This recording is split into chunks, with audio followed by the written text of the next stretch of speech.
boys, tonight we're stepping into a pair of damp boots, half-laced, already crusted with yesterday's stew, and sitting in the cold mud of a foreign field.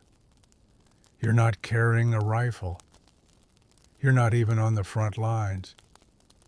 But make no mistake, your job could break a battalion if you mess it up. Because you're the cook, the first one awake, the last one to sleep, the one keeping the entire machine alive, one ladle at a time. So, before you get comfortable, take a moment to like the video and subscribe, but only if you genuinely enjoy what I do here. And let me know in the comments where you're watching from and what time it is right now. Now dim the lights, maybe turn on a fan for that soft background hum, and let's ease into tonight's journey together. It's 0420. Not that you needed a watch, your body has been trained to wake up the exact moment your knees start aching from sleeping on a cot that's somehow both too short and too narrow. You grope for your boots and instantly regret it. They're cold, still damp from yesterday's snow. They smell like something between creamed corn and despair. You sit up blinking at the canvas above you. Your tent's flap is doing that thing again, letting in a perfect line of icy wind that kisses your spine and says, "Good morning, sunshine." You grunt, half human, half kettle, and drag your jacket over your shoulders. The stove is out. Of course it is. And that means you're already behind, because the boys, they'll be lining up in less than 2 hours, shivering stomachs, rumbling, demanding something, anything that resembles food. The field kitchen isn't a kitchen the way you'd picture it. No tiles, no countertops, no cheery apron-wearing chefs humming show tunes. It's a few mobile metal boxes on wheels, one blackened portable stove that hates you personally, and a dented barrel of grease that's been through at least 2 campaigns and possibly one actual explosion. You fumble for your mess kit and head outside. The world is dark, not peaceful, dark, hostile dark, the kind of darkness that hides puddles, mines, and people who want you dead. You walk carefully, scanning the edges of the camp, looking for signs that the weather changed overnight. It didn't. It's still awful. The mud grabs your boots with every step. It doesn't care about rank. At the cook site, you find what you expected, a tarp flapping wildly, pots tipped over, and your assistant McCready asleep inside a crate of onions. Again. "Up," you whisper. He snorts and mumbles something about pancakes. You consider dumping water on him, but remember how precious water is. You kick the crate instead. He groans and sits up, rubbing his face with hands that haven't been cleaned since Paris. The first one. Together you get the fire going. It takes time. The wood's wet. The wind fights you, and the matches almost out. You use 1, then 2, then 3. The 4th catches. You shield it like a sacred flame, because it is. When the first pan starts warming, you add lard. It hisses and pops, and the smell, greasy, sour, oddly comforting, tells you the day has officially started. McCready starts peeling potatoes, muttering about how this is the 3rd day in a row he's dreamt about fried chicken. You hand him a knife. It's dull. They're all dull. The food stores are locked in a crate with a padlock older than your commanding officer. You open it carefully, half hoping someone sent more coffee. No luck. Just canned beef, canned beans, powdered eggs, and something in a dented tin labeled creamed something. Historians still argue whether the average WW2 field ration was nutritious enough. The Army insisted yes. The soldiers, not so much. Most agree it was calories, not cuisine. You dump beans into a pot and add water from a metal jug that somehow always smells like gasoline. The sun finally peeks over the trees. Weak light, barely useful, but it's something. By now the camp is stirring. Footsteps crunch in the frost. A few soldiers shuffle past the cook site, trying not to look too eager. But you see it, the way they glance at the pot, the way their shoulders lift when they smell heat and fat and salt. You're not serving hope. You're boiling it.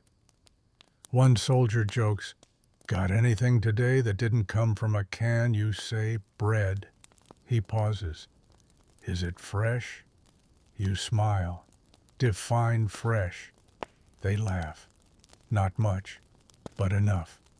McCready starts doling out portions. You man the coffee. It's weak, but it's hot, and that's all it needs to be. The line grows, and so does the noise. Boots in the mud, tin cups clanging, coughs, greetings, tired laughter. You're not on the front line, but you're holding it down all the same, with a spatula and a will to live.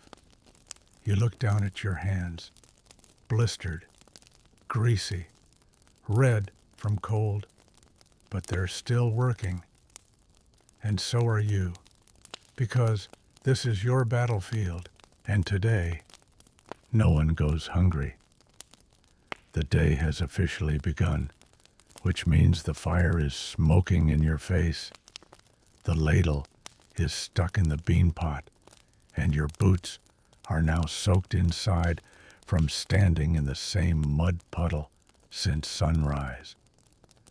Welcome to another glorious morning in the field kitchen, where the only thing stronger than the wind is the smell of boiled socks.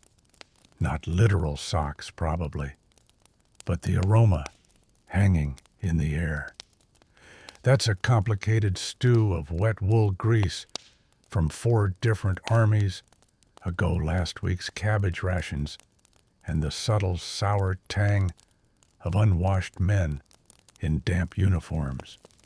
It gets into everything. Your clothes, your hair, your dreams. You've changed shirts twice this week. Technically, you swapped one out for another that smelled marginally less like feet. But the truth is, everything smells like smoke, onions, and regret, including you. The coffee pot starts to hiss, and you shuffle over to check it. It's black, it's bubbling, it's ready. You ladle it into battered mugs, some missing handles, others dented so badly the coffee just spills in unpredictable zigzags. The soldiers don't care. They grab it like it's the only thing anchoring them to sanity. You hand one to a kid who looks about 16. His gloves are missing fingers, and he holds the cup with 2 hands, sipping like it's sacred. You don't ask his name. You've learned not to ask too many names. Behind you, McCready's peeling onions now. He's crying again, but this time it's definitely the onions. Probably. He mutters something about trading his soul for a sausage. You nod sympathetically and hand him another onion. The stew pot is still going. You lift the lid and stir. It's thick. Not hearty thick. Not gravy thick. Just heavy. Like it's thinking about becoming solid, but hasn't quite committed. You add water. It hisses angrily. You stir harder. Behind you, a sergeant approaches. Any chance of eggs? You turn, smile politely, and say, "Sure." Got a chicken that can read maps. He doesn't laugh, but he walks away. That's enough. You find yourself humming some old tune your mother used to hum while making soup during storms. You never asked her the name. You just know it keeps rhythm with your stirring. Historians still debate whether soldiers remembered food fondly because it tasted good or because it meant not dying that day. Probably both. Many letters home describe the meals in great detail, right down to the burnt edges of bread or the way the potatoes stuck to the pan, as if remembering dinner was a way of remembering yourself.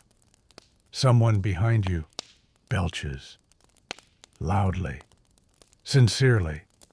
You take it as a compliment. The morning rush dies down by 900 hours. The last of the coffee is gone. The stew is reduced to crust. Someone drops a spoon in the mud and then shrugs before wiping it on his coat and using it anyway. That's where hygiene lives now, somewhere between optimism and resignation. You and McCready begin cleaning. That's a joke. There is no cleaning, just scraping, rinsing, and trying not to think too hard about the grease clinging to the pot's rim like a barnacle. You fill the dish tubs with water fetched earlier from the stream. It's ice cold, not just cold, rude. It bites.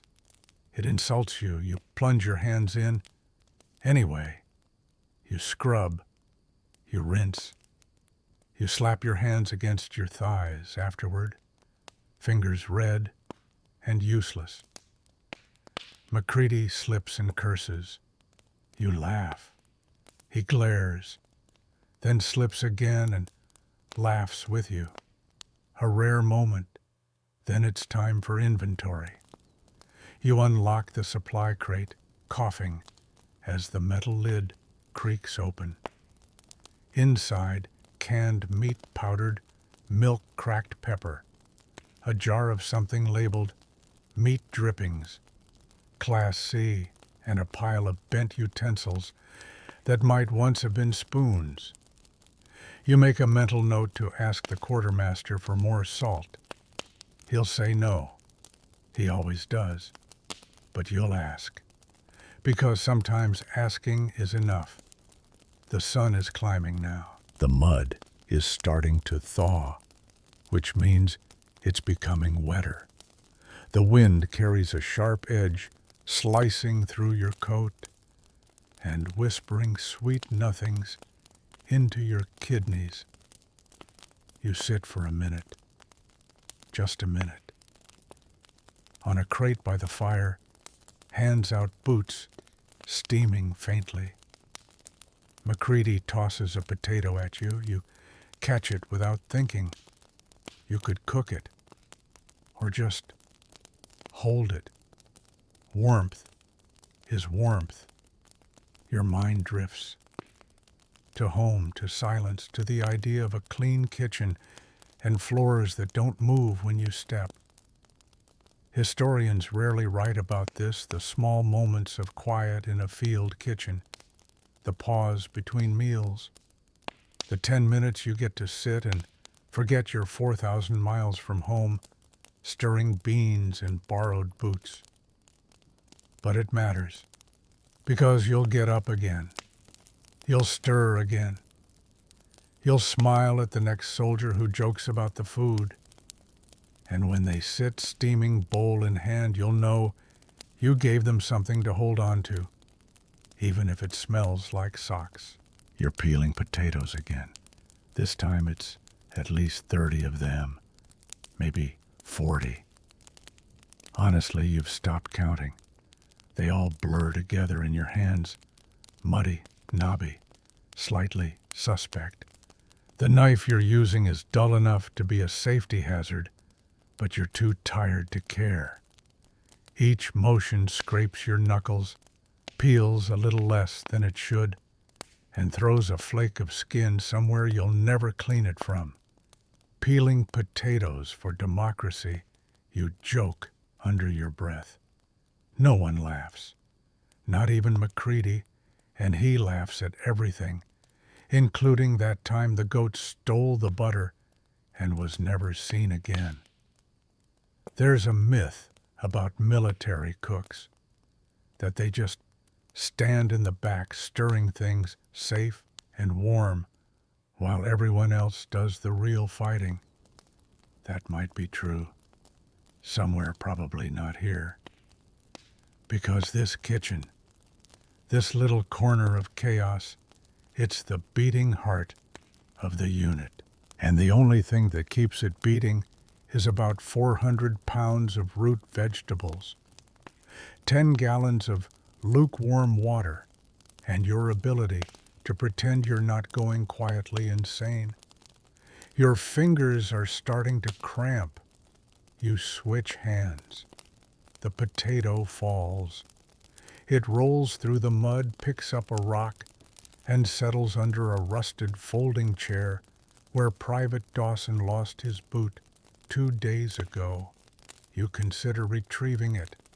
Then you remember yesterday when someone slipped on a turnip and broke their nose.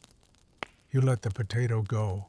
Instead, you grab another one from the sack, a little firmer, hopefully less rebellious, and keep going. Historians often note that rations were standardized during World War, a triumph of logistics and efficiency. What they rarely mention is you, the person peeling 300 potatoes in a ditch in Belgium, turning raw materials into a warm meal with nothing but elbow grease and possibly mild frostbite. There's a rhythm to it, a dull, hypnotic rhythm.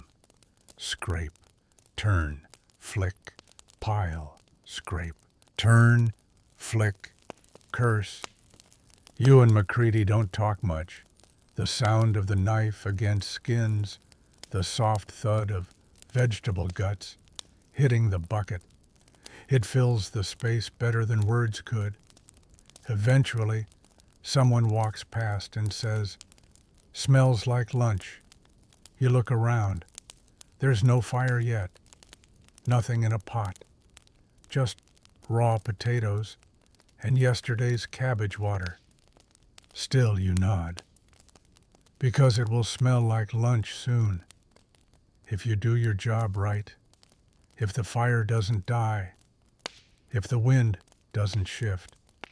If no one drops the pepper tin again.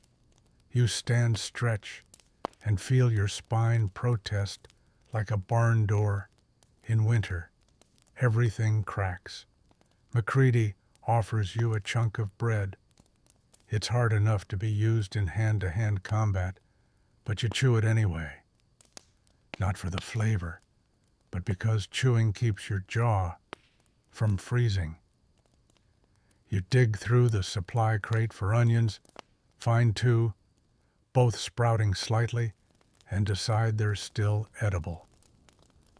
You toss them onto the cutting board. One bounces and hits the ground. You pick it up. Dirt is just seasoning at this point. McCready lights the stove while you prep the pot. It's a clunky thing, German-made, actually captured and repurposed. Half the knobs are labeled in a language you don't speak, and the other half just don't work. But if you coax it gently, it'll boil enough water to make the illusion of soup. And illusion is half the job. You chop potatoes, onions, a few carrots, and a turnip that smells weird, but not dangerous. You add salt, a lot of it. Not because it helps, but because it's what you have. You know this stew won't win any awards. It won't even be remembered. But the men will eat it. They'll warm their hands over it. They'll joke maybe, complain definitely, but they'll eat. And in war, eating is everything.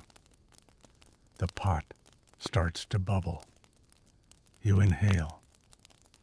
It smells like survival, not home, not comfort, but heat, salt, starch enough to keep a man walking, enough to keep hope alive until dinner.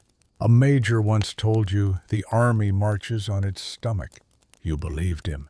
And then he asked if you could add more meat to the stew.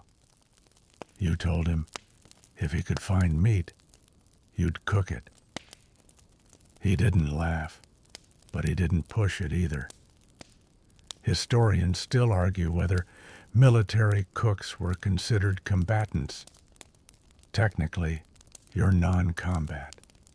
But that doesn't stop the bullets from flying near your tent or the time a shell landed in the soup. Yes, in the soup.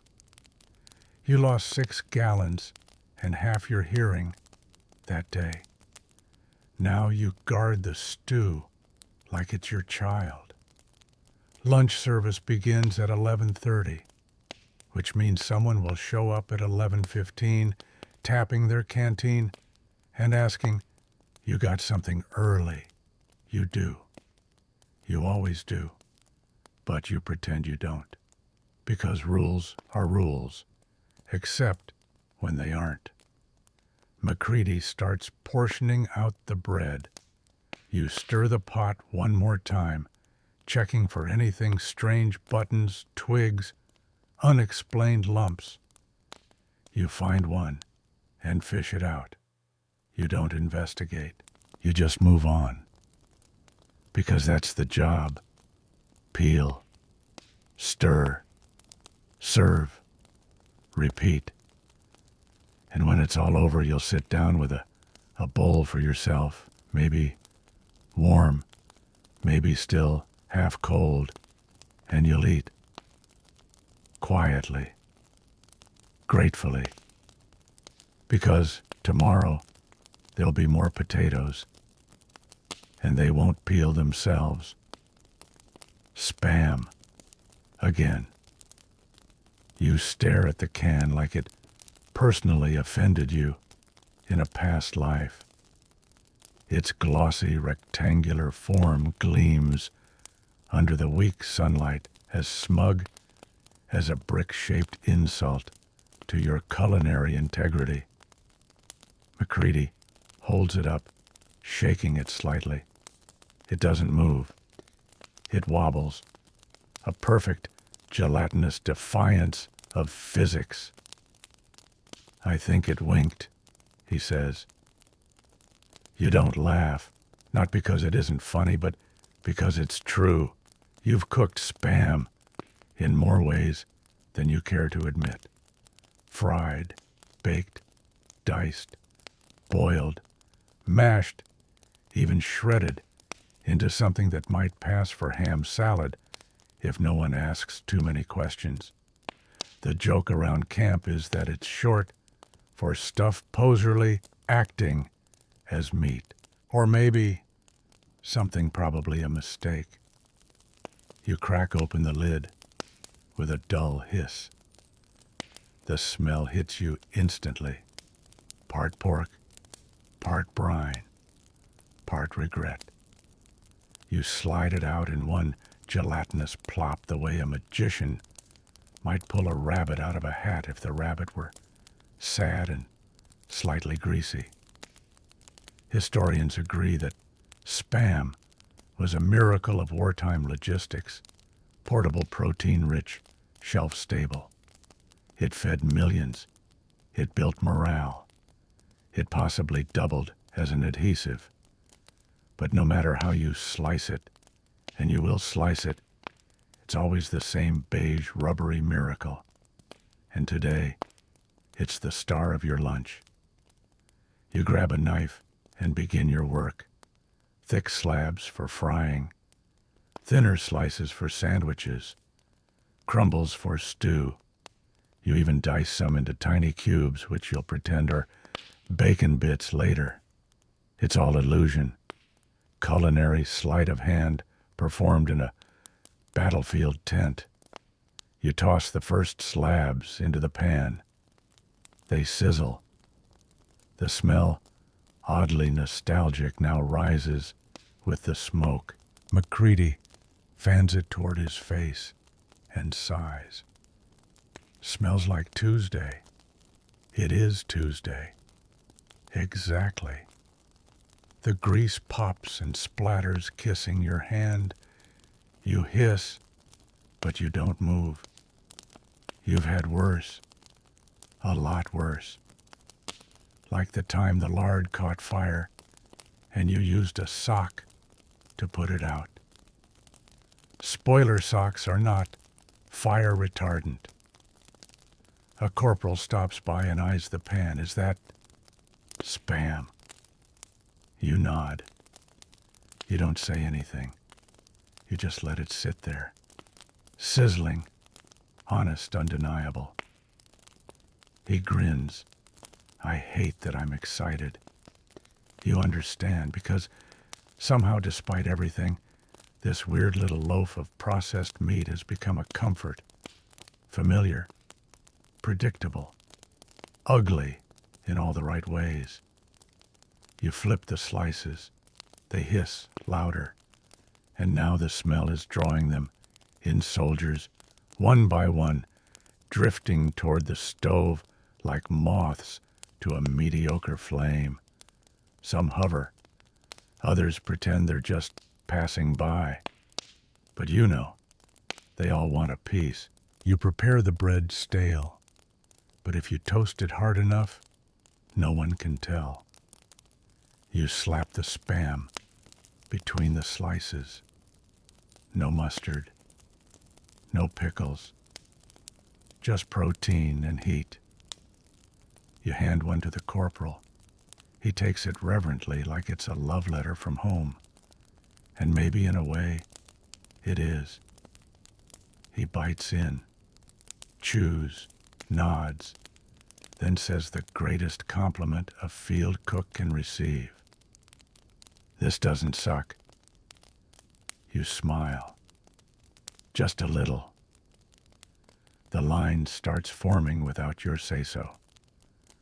A quiet stampede of rumbling stomachs and fraying nerves. You keep frying. One can down. Two more to go. The grease is building up in the pan, turning it into something between soup and lava. You drain it carefully, catching it in a repurposed sardine tin. Later, you'll use it to flavor potatoes, or grease a boot hinge, or maybe launch a career in sculpture. Grease is versatile like that. Spam was originally developed in the 1930s by Wubwubutu. It was everywhere. Europe, the Pacific, your dreams.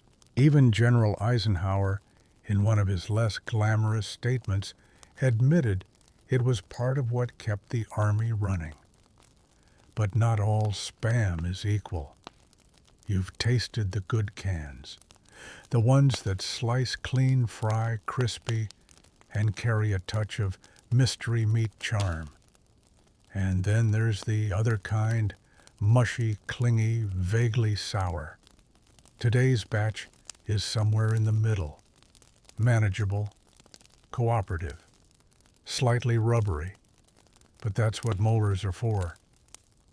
McCready assembles the sandwiches while you keep frying. This one looks like Nebraska, he says, holding up a slice shaped like a square with one lumpy edge. You nod. Let's call it corn-fed ham.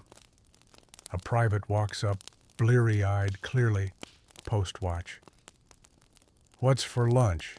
Spamwich, you say. He sighs. Again, then takes two.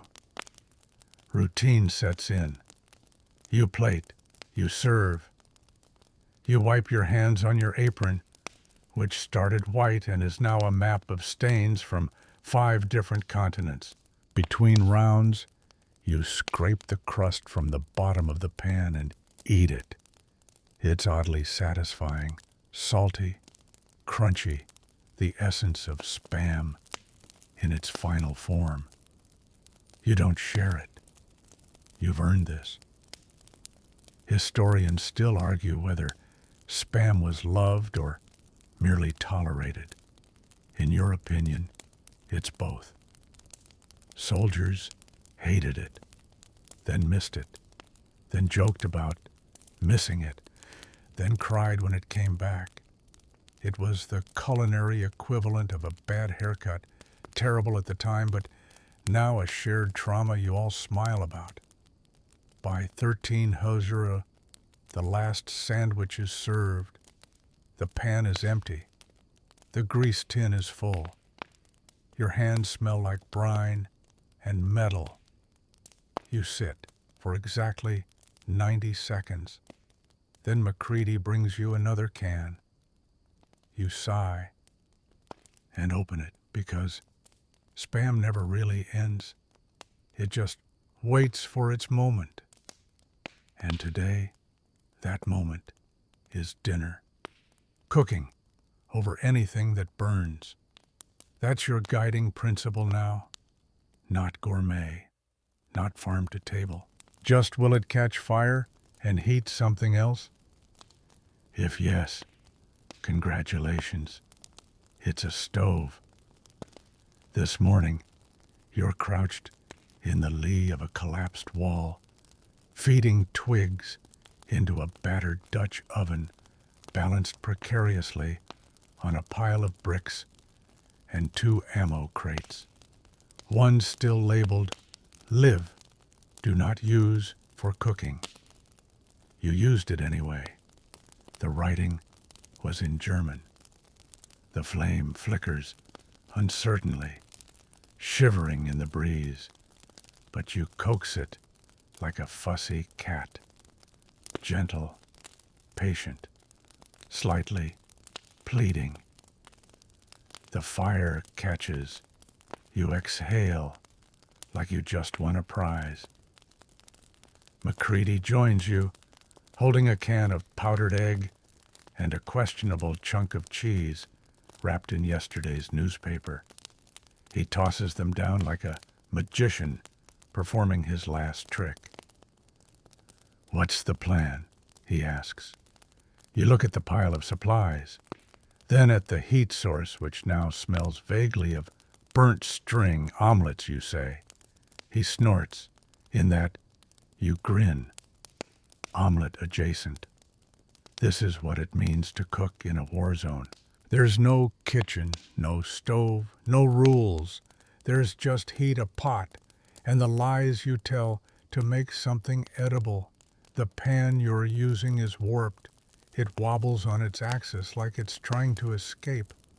The handle is held on with wire, but it gets hot, and today that's enough. You pour in the powdered egg mix, which flows like paint and smells like dust. With effort, it bubbles. You sprinkle in grated cheese, or what passes for cheese. It's yellow. It melts. These are your standards now. As the omelet cooks, a wind gust blows ash into the mix. You shrug. More flavor. Historians often highlight the logistical genius of field rations, the way armies kept entire divisions fed under fire. What they don't mention is you crouched beside a smoking pan, flipping something halfway between food and theory, wondering if today is the day your eyebrows vanish in a grease fire. Someone walks by and says, "That smells like breakfast." You nod. It does. It might even be breakfast. You serve it in chunks more scrambled than structured into battered tin plates. The first soldier takes a bite, chews slowly, and mutters, "Tastes like victory."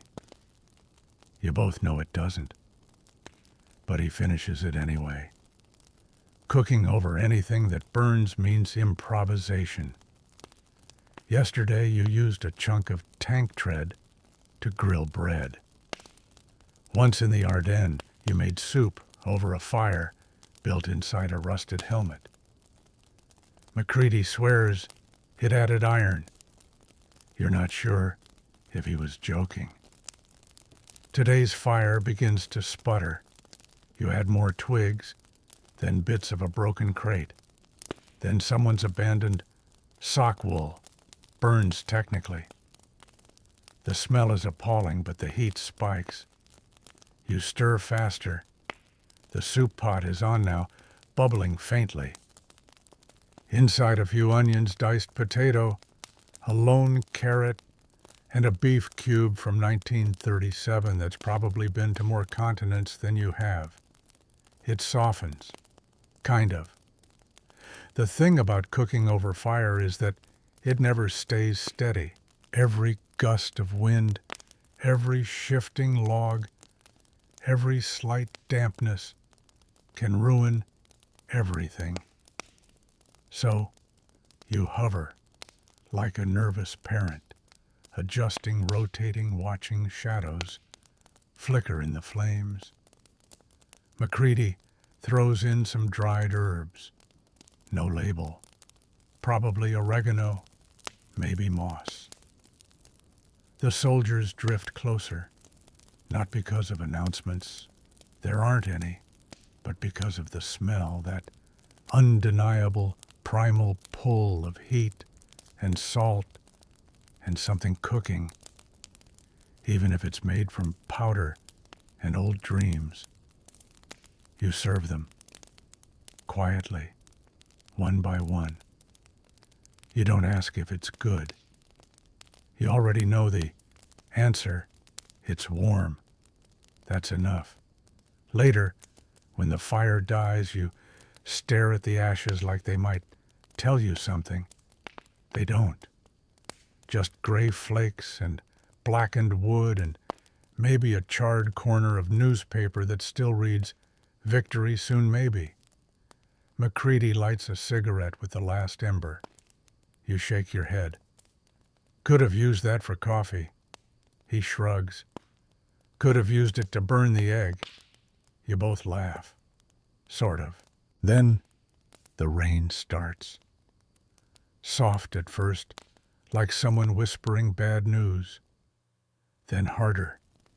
It drums on helmets and tent canvas and the side of the soup pot you didn't cover in time. You drag the fire pit under the tarp. It smokes in protest. You cough. You wait. And when it passes, you go right back to coaxing another flame from the damp, shivering logs, because dinner's in 4 hours, and there's no such thing as no kitchen. Just fire and hope, and your stubborn refusal to let anyone go hungry. Rain ruins everything. That's the law out here. Not the Geneva Conventions, not the chain of command. Rain, cold, bitter, endless. It soaks your boots from the inside out, turns your sleeves into sponges, and sneaks into the lining of your coat, like it's paying rent. Today it's been raining since before dawn. Not a storm, no drama, just a quiet gray soaking that settles into the bones of the world. You step out of the tent, and your foot immediately disappears into a puddle the size of Luxembourg. You don't even flinch. You've stopped caring where your ankles end up. The field kitchen tarp is sagging under a small pond of water, just waiting to collapse. Macready's already poked one side with a stick and gotten a face full of freezing runoff. He hasn't spoken in an hour. You assume He's plotting revenge against the sky. You set up a makeshift canopy using 2 bayonets, an oilcloth, and what might have once been part of a bicycle. It holds, barely. Underneath your cooking area consists of 1 mud-crusted table, a chipped pot, and the same pan you've been using for a week, the one that now squeaks when it heats up like it's sighing in protest. You've got ingredients, sort of.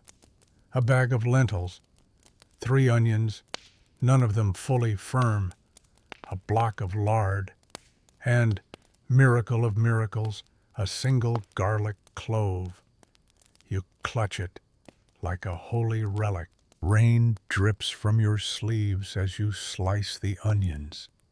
Your fingers are too numb to be precise, so the cuts are more enthusiastic than accurate. The pot is already warming over the fire you started with twigs, ration box cardboard, and a scrap of last month's newspaper that you'd been saving for reading. Sacrifices must be made. The lentils go in, then water, then onions, the garlic. You crush it gently, drop it in, and stir like you're casting a spell. Historians still argue whether field kitchens like yours actually improved morale. There are letters that say yes. Others claim no one cared as long as it was hot. But one thing everyone agrees on, warm food during cold rain, is the closest thing to God out here. You crouch low, watching the lentils slowly soften, turning the broth into something vaguely stew-like. It smells better than it should. You add a chunk of lard.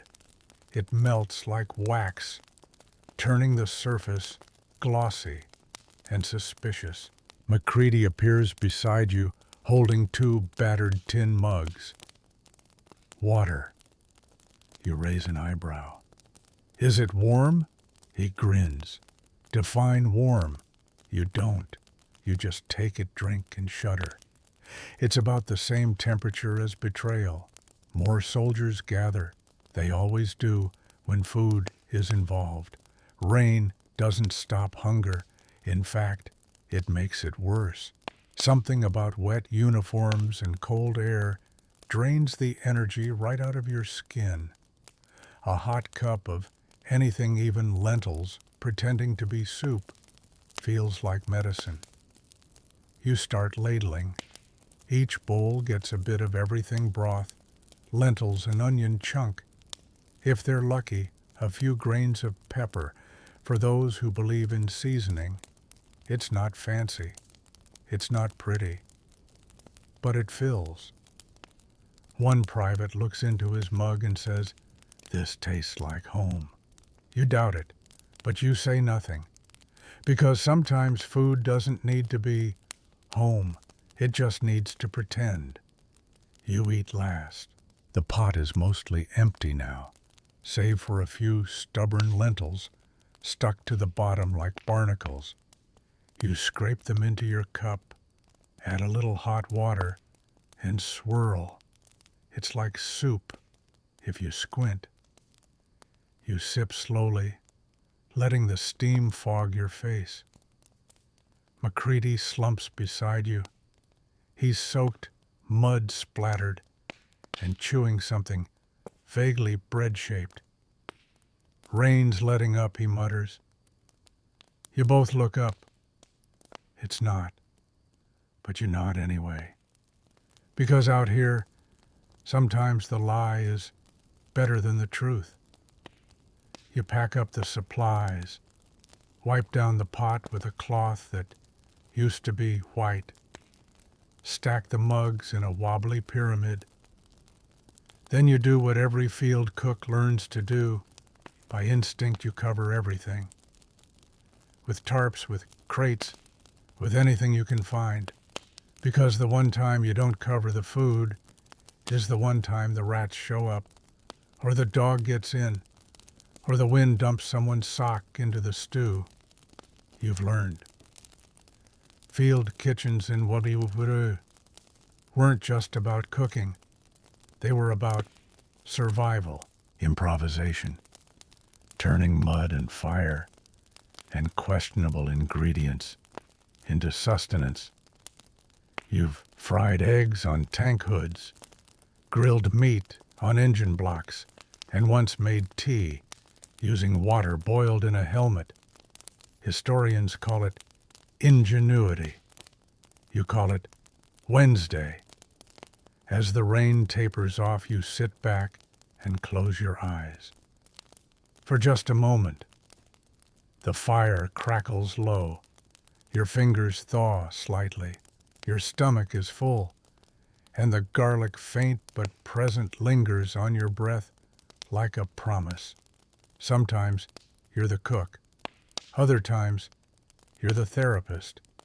You just didn't expect the two jobs to be so interchangeable. Out here in the mud-soaked middle of nowhere, with the wind blowing sideways and a stew threatening to boil over, you've found that nothing loosens a soldier's tongue like a warm plate of food and the illusion of peace. Today you're stirring something brown, possibly beans, possibly regret, when Private Lucero walks up with that look. The one that says he's not just hungry, he's tired. Of the weather, of the war, of waking up and putting on wet socks. You ladle him a double portion, no charge. He takes a bite, stares into the steam and says, "I had a dog once." You nod because this is how it starts. It was a mutt, real ugly. One ear stood up, one flopped down, looked like he was always asking a question. You keep stirring, named him Sputnik, before the Russians even launched the thing. You don't interrupt. You don't ask why. You just give him something solid to hold another chunk of bread, a spoon that hasn't been bent yet. This, you've learned, is half your job, making food. The other half, making space. Historians still debate the emotional toll of Wadiyuyu on frontline troops.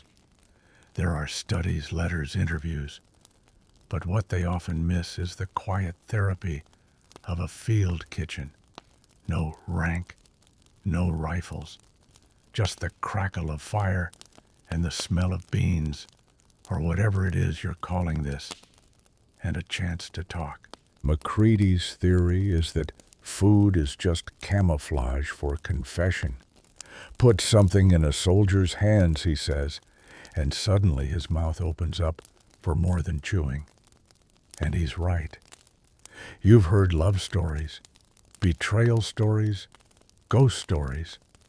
One guy confessed to stealing a bicycle when he was 10 and never told his mom. Another described his entire family's recipe for cornbread from scratch, like it was the last thing holding him together. And every single one of them thanked you for listening, even though all you did was stir. Today the beans are behaving, thickening, slowly bubbling, just enough to remind you they're alive. You add salt, a pinch of dried thyme, a memory of pepper. It's not gourmet, but it smells like effort, like care. Lucero finishes his bowl and lingers. She used to call him my little monster, my sister. Sputnik would bark at her friends, then hide under the porch. You smile. Smart dog. He grins for the first time all week. Then he leaves. No ceremony, no goodbye. Just the quiet gratitude of someone who's been fed and heard. Another soldier takes his place. And the next story begins. This one's about a girl in Marseille, and a stolen bottle of wine, and a kiss that might have just been rain on the cheek. You don't ask questions. You just keep the ladle moving, nod when appropriate, and pretend the steam in your eyes is from the pot. Somewhere in the background, McCready is fixing the bread ration. It involves a lot of slicing and a little creative math. You're supposed to serve one hunk per person, but sometimes the knife slips and someone gets two. It's amazing how often those slips happen when someone's had a bad day. You glance around. The line is long. The shoulders are slouched. Everyone's wet, tired, and pretending not to hope for dessert. You don't have dessert. You do have a tin of condensed milk and a small pouch of instant cocoa. If you mix them just right, it turns into a gloopy, semi-sweet drink that reminds people of home. Or maybe a nightmare. Depends on the person. You heat it up and start passing it out. No one complains. Even the ones who wince after the first sip smile before the last. Sugar, even the fake kind, does things to the brain that science still doesn't fully explain. All you know is it helps. Historians still argue whether field kitchens should be classified as support or essential. Some say morale is a luxury. Others say it's the only thing keeping the boots moving. You know where you stand. Your kitchen may be a tarp nailed to a fence post, but it's also a sanctuary, a confessional booth made of smoke and soup. And for 15 minutes a day, you get to offer something better than bullets, comfort. Someone brings a harmonica to the fire. No one asks for music. He plays anyway. Soft, broken notes that don't quite form a tune. But no one stops him. The ladle keeps stirring. The line keeps moving. The stories keep coming.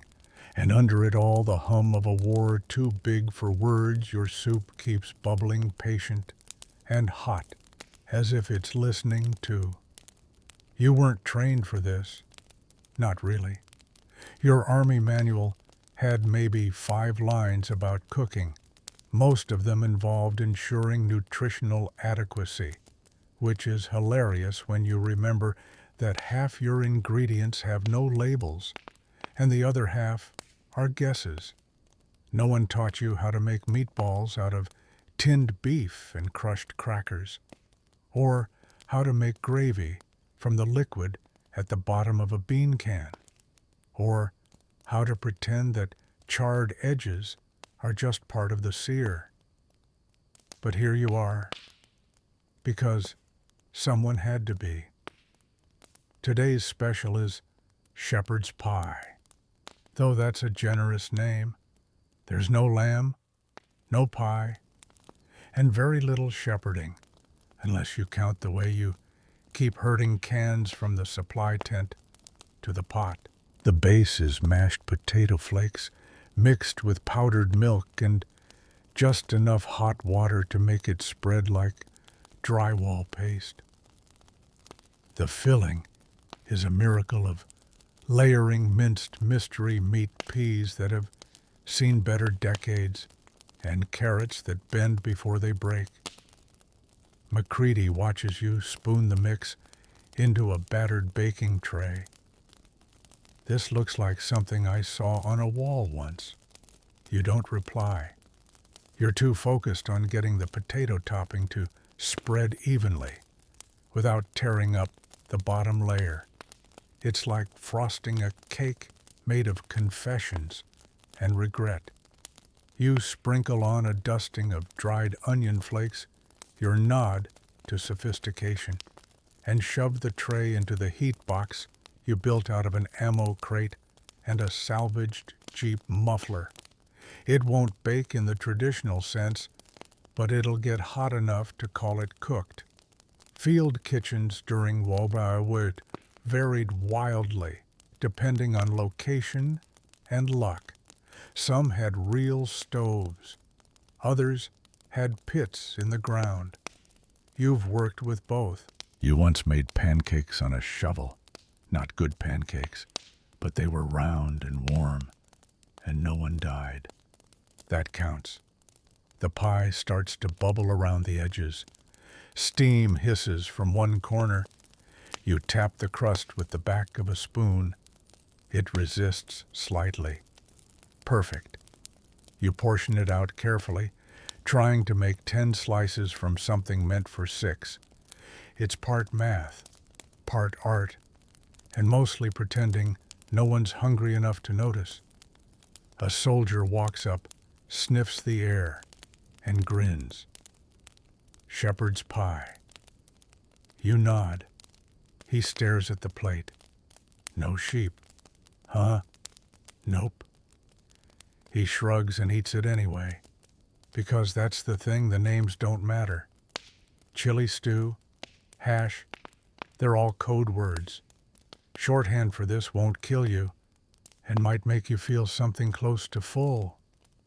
You serve another and another.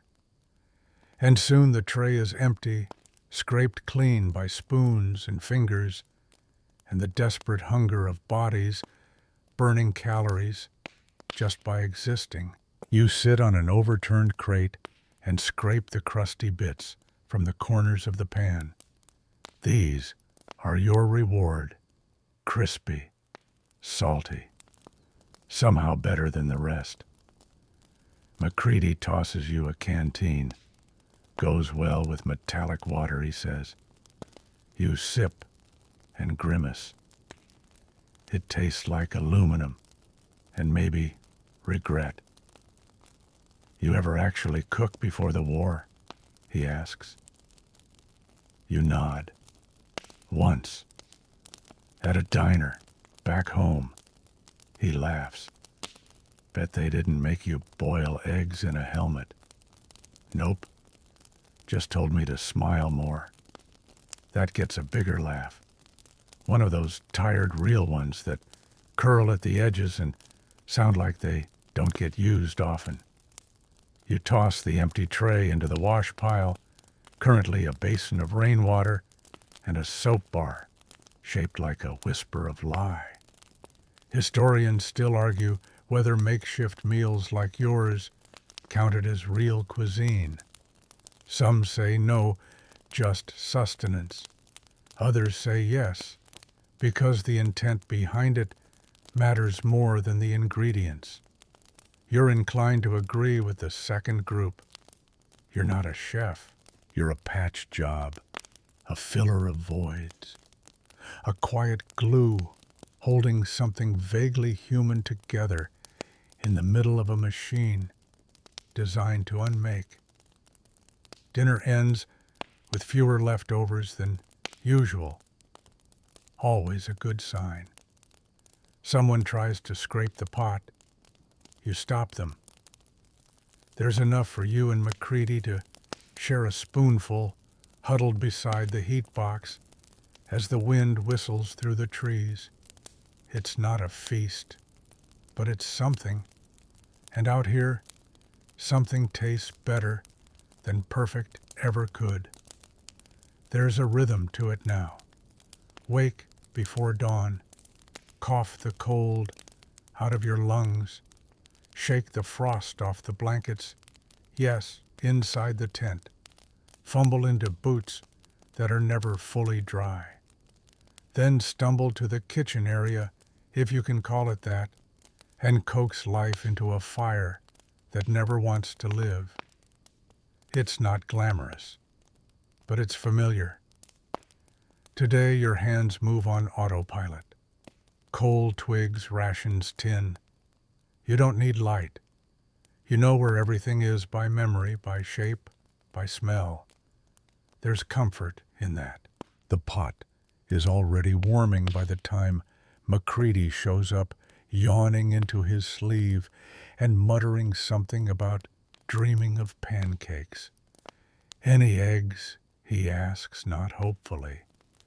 You shake your head and pass him a block of hardtack. He bites it, winces, and mutters, "Tooth roulette." You grin. "We've got jam." He perks up like a child at Christmas. "Real jam." Close enough. You dig it out a metal tin labeled Fruit Product Number 3. It wobbles ominously when opened, but smells vaguely of strawberries. That's enough. You smear it on the hardtack like frosting on plywood. He takes a bite, chews, and sighs. "Luxury," he says. "This is your morning routine. Feed the soldiers, survive the fire, dodge the mud, and listen. Always listen, because the real rhythm of a field kitchen isn't the stirring or the scraping, it's the talking. Field kitchens weren't just about calories. They were about connection. Historians sometimes call them nodes of morale, which is just a fancy way of saying places where people felt human again. Today, Private Chung sits nearby, warming his hands on a tin cup of barley soup. He doesn't say much, just watches the steam rise like it's telling a story only he can hear. You join him. Sometimes silence is the conversation. Later, you start on lunch. The menu is ambitious rice corned beef and something you're calling salad, which is really just shredded cabbage soaked in vinegar and wishful thinking. You rinse the rice in cold water. Stir, repeat. It never really gets clean, but you pretend. The beef comes out of the can in one solid chunk, glistening with gelatin. You mash it with a fork until it looks less accusatory. Macready brings over a tin of mustard powder. For flair, he says. You dump it in. Instant regret.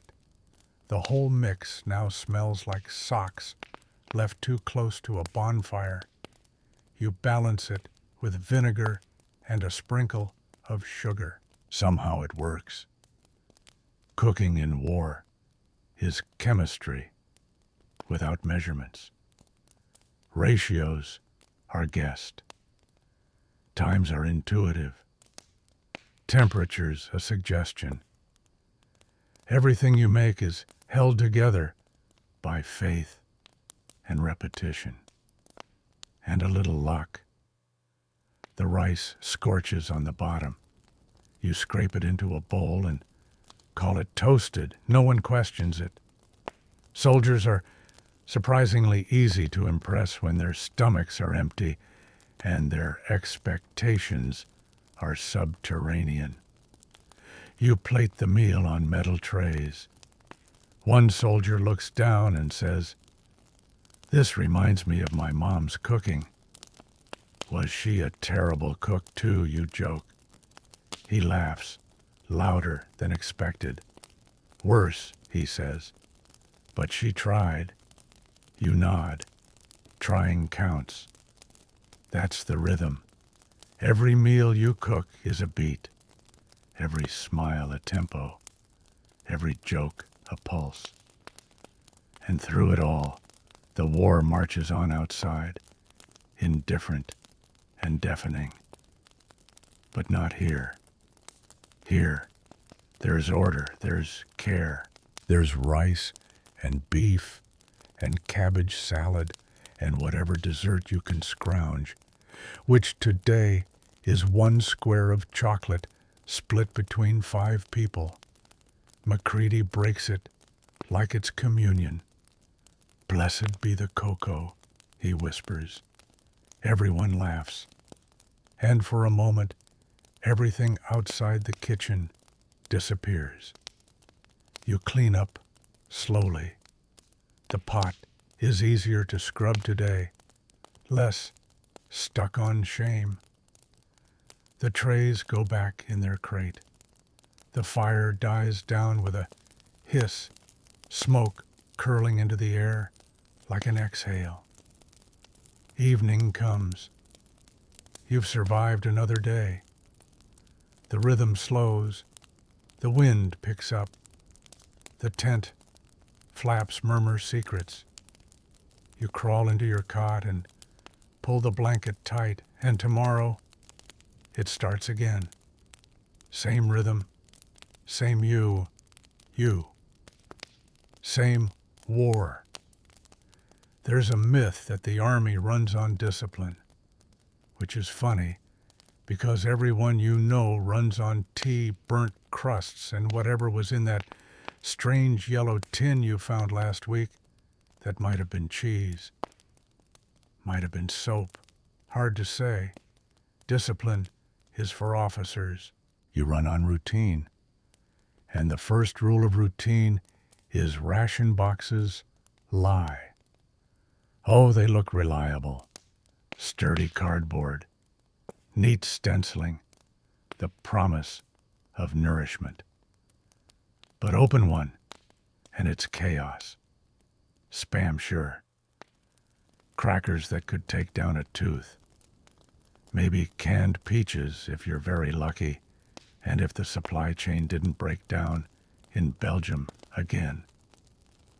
This morning, you open 3 boxes and find 8 cans of lima beans, 1 tin of condensed milk, 2 powdered lemonade packets, a broken spoon, and this feels like a prank. A single rubber boot, left foot only. McCready eyes it all with suspicion. This is either a stew or a still life on depression. You don't laugh. You're too busy mentally combining flavors. By some kind of culinary dark magic, you decide sweet lima bean mash with milk and cinnamon. You have no cinnamon, but if you toast the beans, mash them with milk, and add just a touch of salt, it might taste vaguely like a pudding in the way that an old postcard reminds you of home. You get to work. The fire hisses as the pot warms.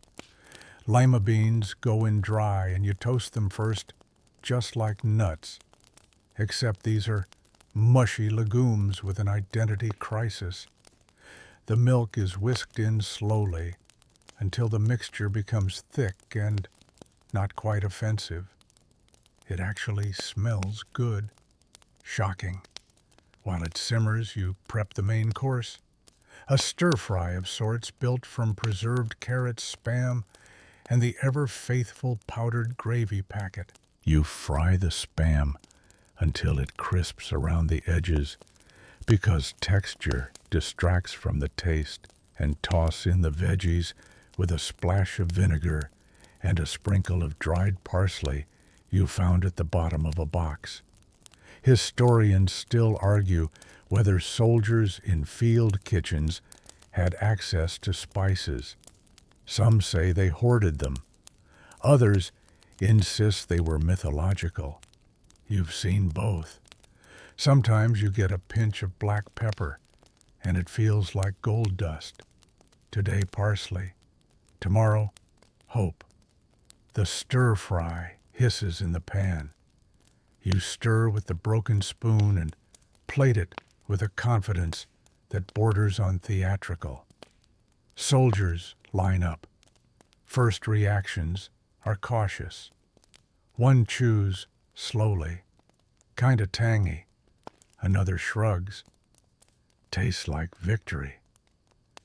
You're not sure what victory tastes like, but apparently it's salty and vaguely meaty. And then it's time for dessert. You announce it with flair. Lima bean pudding, you declare, like you're on a game show. McCready raises an eyebrow. made from real lima beans, you nod solemnly, and imaginary sugar. He digs in, chews, swallows, then stares into the distance. You know, this isn't terrible. The highest compliment. By the time everyone's fed, the pot is nearly clean. A few soldiers scrape the sides with crusts of bread, arguing over who gets the last bite. It's bizarre and weirdly gratifying, because field kitchens aren't just about feeding bodies.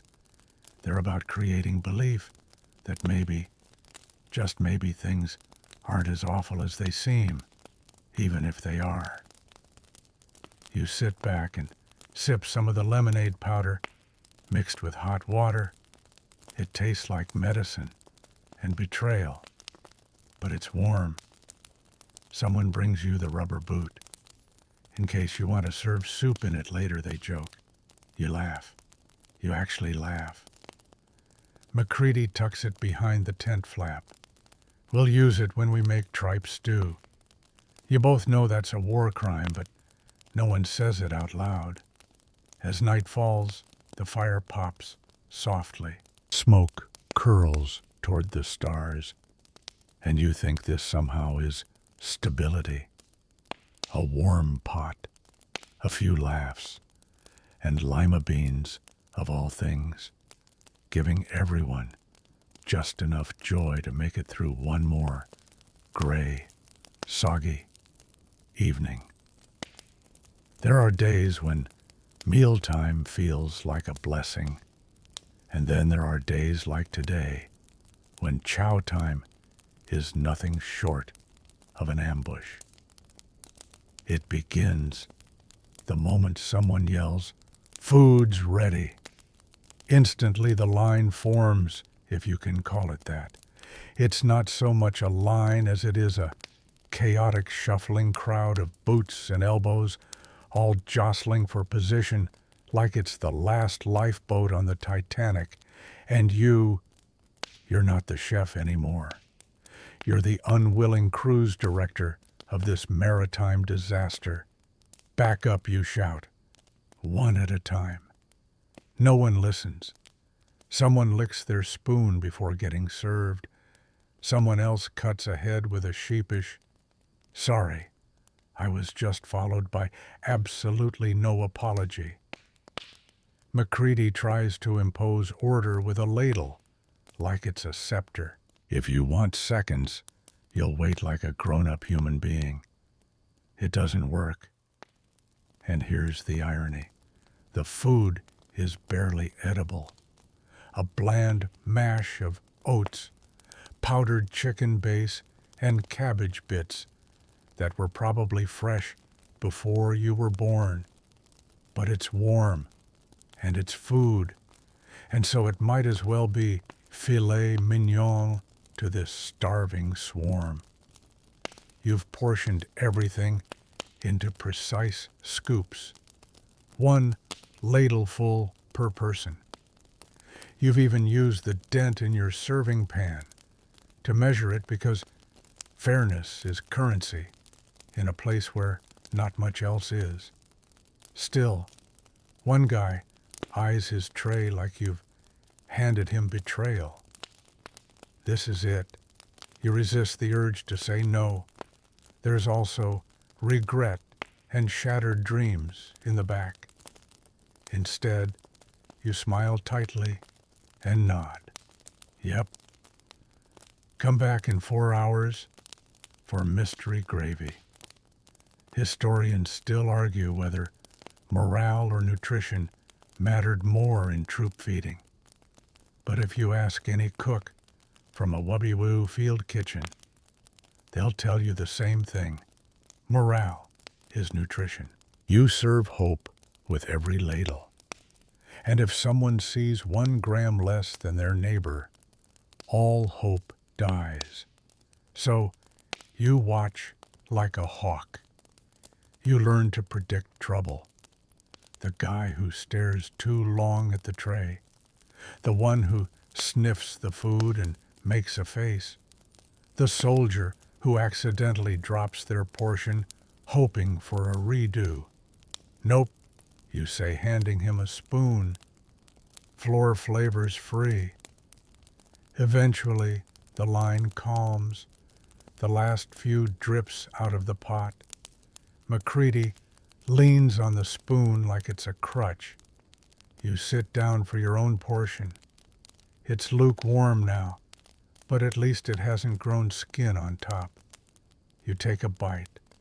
Bland, mushy, faintly metallic, and oddly comforting. Beside you, one of the younger soldiers pokes his tray. What is this? You shrug. Think of it as wartime risotto. He blinks. That makes it worse. Fair. Still he eats it. They all do. Because even on the worst days, even when it tastes like boiled socks in sadness sauce, it means something.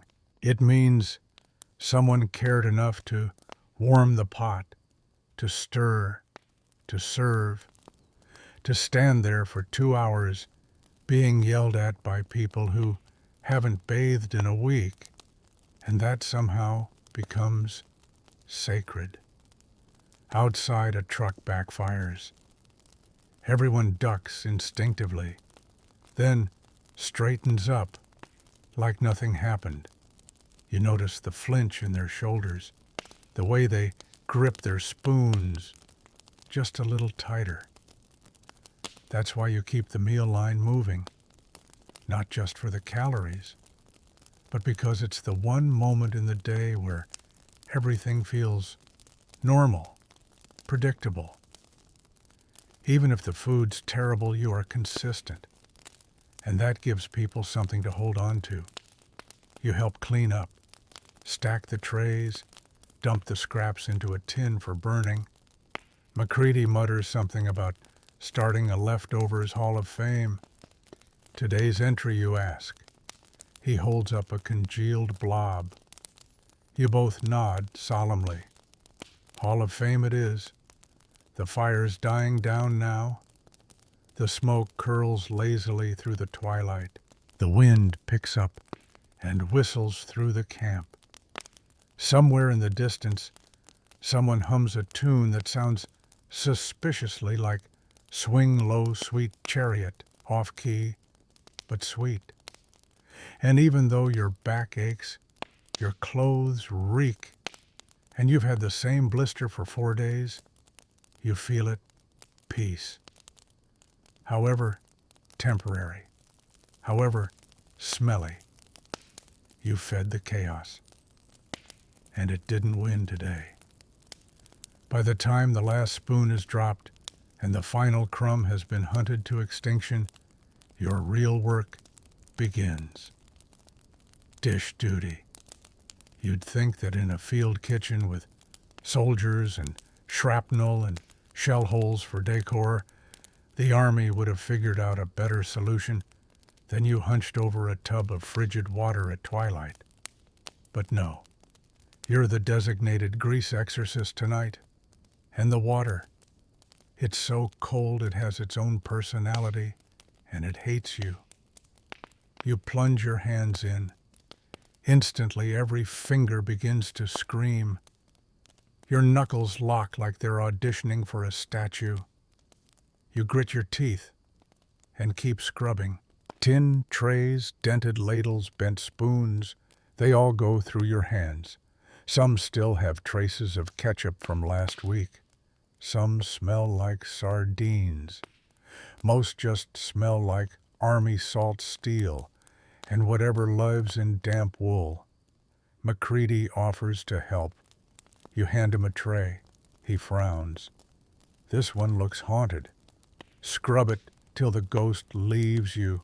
Mutter. No soap. That ran out days ago. You use what's left of a powder that may once have been cleanser. It smells faintly lemony if you inhale aggressively. Mostly, it just creates a paste when mixed with water and regret. You use a wire brush And when that wears down, you use sand. Yes, sand. This is the part they never show in war movies, the slow grinding monotony of hygiene. Clean kitchenware is the first line of defense against dysentery. And you've seen what happens when someone skips this step. Let's just say latrine duty becomes their life. One of the guys in line watches you work and says, "Didn't think cooking came with so much punishment." You pause. Look him dead in the eye. This isn't punishment. This is penance for serving powdered eggs. He laughs. You don't. The thing about cleaning dishes in a Wauwatu field kitchen is that it's never just about the dishes. It's about order. After a day of chaos, of noise and smoke, and the fragile thread holding everything together, this is structure. Scrub, rinse, dry, stack. The rhythm slows your heart. The cold numbs the aches.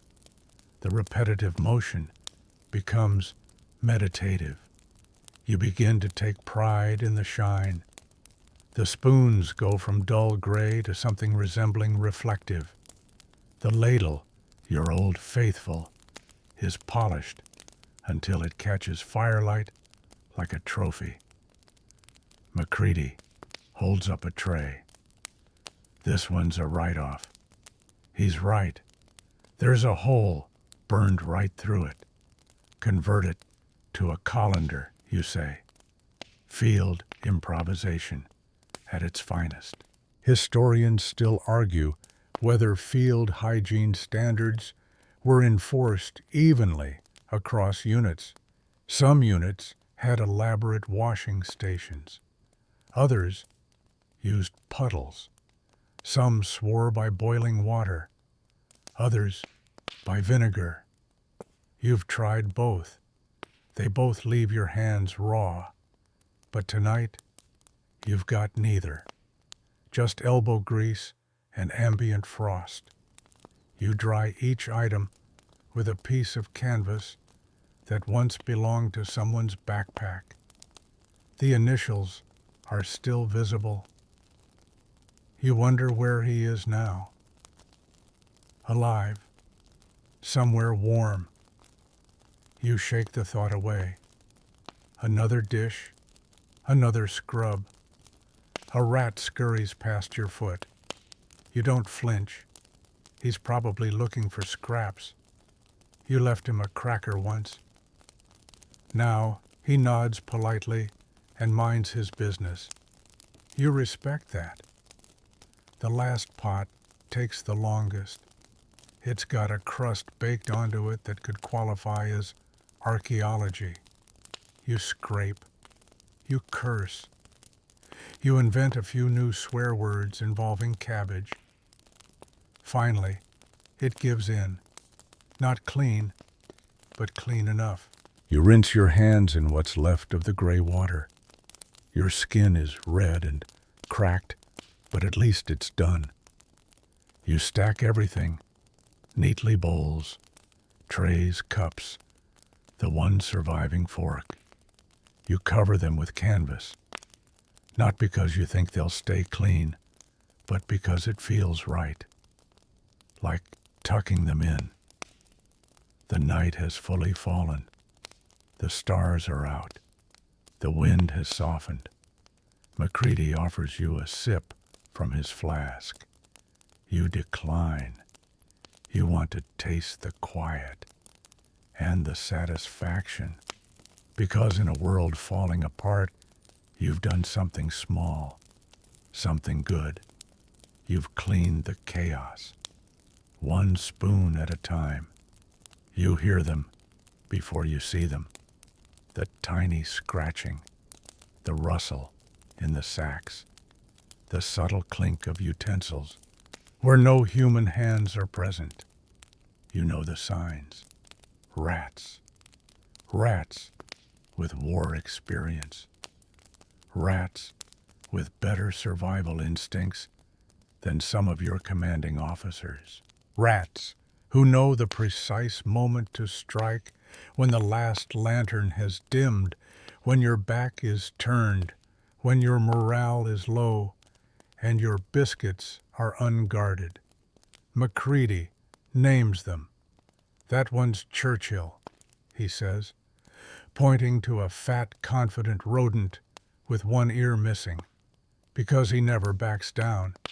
You're not sure whether to laugh or cry. Tonight Churchill and his crew have chewed through a flour sack.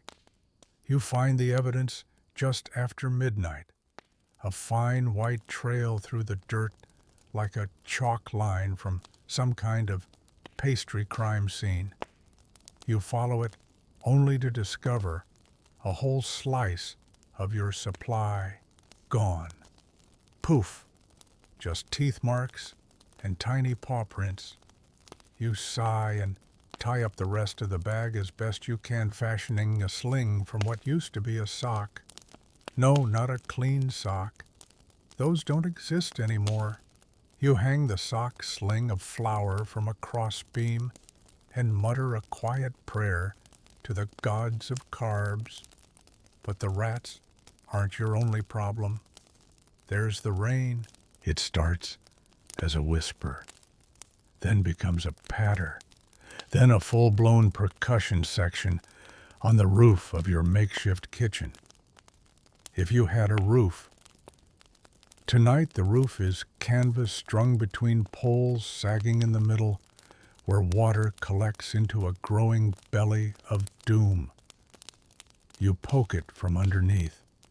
It dumps a tidal wave directly onto your boots. They weren't dry anyway. You rearrange the tarp. It does nothing. Macready passes you a bent spoon. What am I supposed to do with this bale water? He grins. There's a special kind of frustration in trying to keep a fire going under wet canvas while surrounded by mud rats and utensils that curve in the wrong direction. Your frying pan has rust spots big enough to house small civilizations. You flip it over and pretend not to care. Cooking with rust. Historians still debate its nutritional value. Some say it adds iron. Others say it just adds embarrassment. You side with embarrassment. And then there's the wind. It howls like a wounded banshee through every seam of the tent. Your fire dances wildly, more performance art than heat source.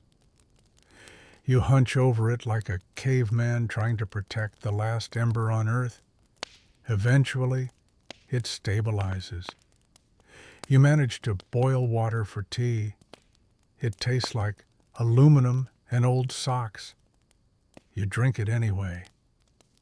Nearby, a soldier sneezes so violently that everyone within a 5-meter radius ducks instinctively. Macready tosses him a handkerchief and mutters, "Use it like a shield." Everyone's cranky. Rain does that. Cold does that. So do rusted pans and stolen flour. So you do what any wartime cook would do. You make biscuits out of spite. You mix what's left of the flour with powdered milk, a sliver of margarine, and enough water to make a dough that sticks to everything except the baking pan. You drop them into the pan one by one, flattening them with a cleanish rock. Macready peers over your shoulder. Those look like regrets. They are regrets, you reply, but edible. You bake them on the edge of the fire, turning them slowly so the bottoms don't burn. The top burns instead. You scrape them. Call it caramelized. By dawn you have 12. 11 after Macready steals one. You hand them out with solemn ceremony, like their medals. The soldiers nibble with suspicion, then acceptance. They taste like ash, one says. You shrug. You're welcome. But even ash biscuits warm the belly. Even tea that tastes like wartime disappointment gives comfort. Even rusted pans can make a passable breakfast. It's not about flavor. It's about trying. Because in a world of moldy sacks, sagging tents, and Churchill, the Rat King, you still cook, you still feed, you still scrape off the rust, hang the flour, highlight the fire again. Because someone has to. And you've decided it might as well be you. They don't thank you much. Not really. Sometimes they grunt. Sometimes they nod. Once in a blue moon, someone says, "That wasn't terrible," and you write it down in your mental scrapbook under glowing review. But then there are the other days, like this one. It's just after a skirmish, a real one, close. You could hear it, could smell the smoke even over the soup. And now they come back, boots heavier, faces grim, and something in their eyes that wasn't there this morning. You're ready. The stew is hot. Barely a recipe, whatever was left. Potatoes, onions, half a tin of beef, a little barley, and a whisper of bay leaf you found crushed at the bottom of your box. It smells like survival. They line up slower this time, quieter. They don't joke. No elbowing. No sarcastic remarks about your legendary salt content. One by one they hold out trays. You ladle it in same motion, over and over. The steam rises between you like a soft curtain. You don't say much. You don't have to. And then one soldier, young, maybe too young, takes his tray and just pauses. He looks down at it like it's gold. His hands tremble. "It's hot," he murmurs, almost a question. You nod. He swallows. "Thanks," and walks away. That's when you remember this isn't food. It's proof. Proof that someone's still alive enough to cook, that something still works, that warmth still exists in a world where nothing else makes sense. Historians love to talk about calories, protein rations, the balance of nutrients in a K-ration box. But you know better. A field kitchen feeds something else. Memory, emotion, the part of a person that still recognizes comfort. You see it in their posture, the way they breathe deeper after the first bite, the way their shoulders relax, even as the drizzle soaks their coats.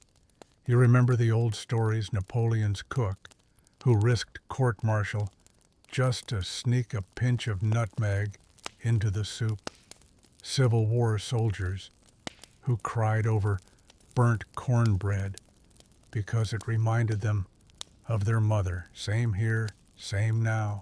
Macready sits next to you and breaks a biscuit in half, hands you the bigger piece without a word. You chew in silence. In the distance, someone starts a low hum, some old folk tune with no lyrics anyone remembers. But the sound spreads, humming soft, steady. One voice becomes two, then more. It's off key. Beautiful. Someone nearby tears up. Not because the food is bad, though, that might have helped, but because in that moment, in that fragile, ridiculous moment over potatoes and war gravy. They remember who they are. They remember someone back home, a porch swing, a Sunday roast, the smell of cinnamon. Historians still argue whether soldiers cried more for fear or memory. You think maybe they're the same thing because nothing makes a soldier more human than a bite of something warm in the cold. Later, when the pots are scraped and the bread's gone, someone leaves a folded scrap of paper on the edge of the table. It's not signed. You unfold it.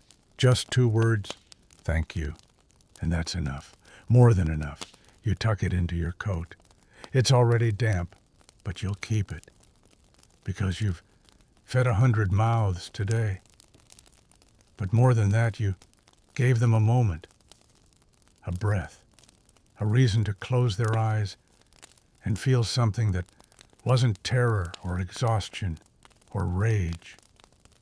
And maybe that's what food is out here, a soft rebellion against cold, against war, against forgetting what warmth feels like. Dawn again. You can tell not by the light, it's still a dull gray smear over everything, but by the sound of boots. Always boots. Marching, stomping, shuffling. In war, the world wakes up on the soles of 1,000 tired feet, and you're already up. Your hands are wrapped around a tin mug of something that was supposed to be coffee. It isn't. Not really. It's a gritty, bitter brew made from roasted barley and ground up disappointment. But it's hot, and that's the point. McCready joins you, his face creased from sleeping on a sack of onions. "Smells like ambition," he mutters, sipping the coffee. "More like arson," you reply. The fire crackles beneath the stove, and smoke curls like lazy thoughts. You're frying hardtack with lard, which is the kind of decision that makes your ancestors weep. But it's breakfast, sort of.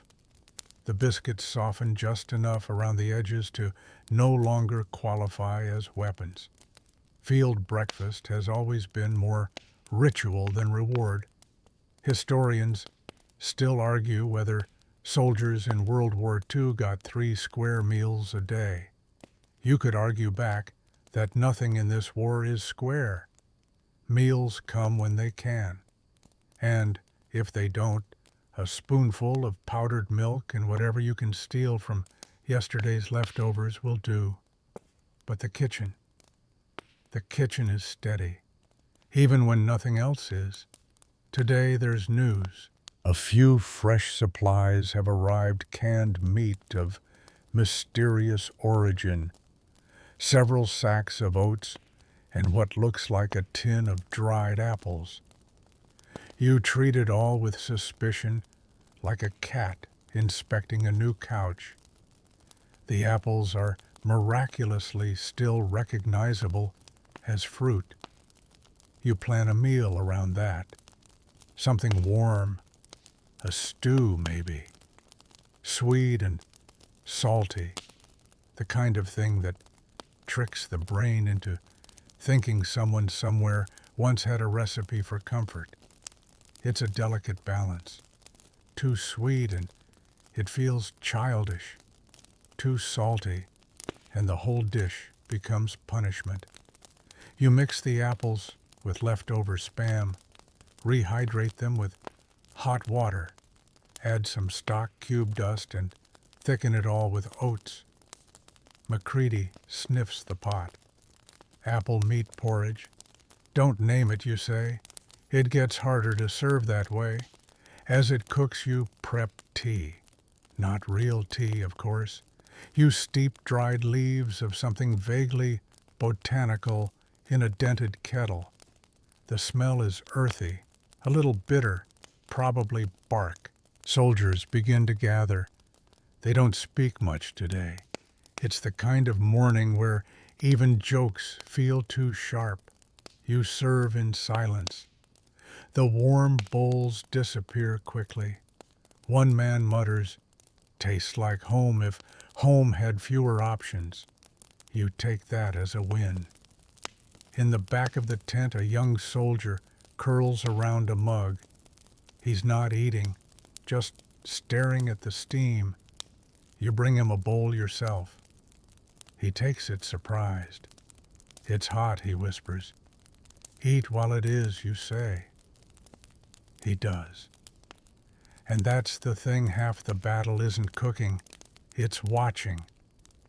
You've become an expert in the language of shoulders, the way they hunch under grief, the way they tighten with fear, the way they droop with defeat, and sometimes the way they lift, just a little, because of what you made in a single blackened pot.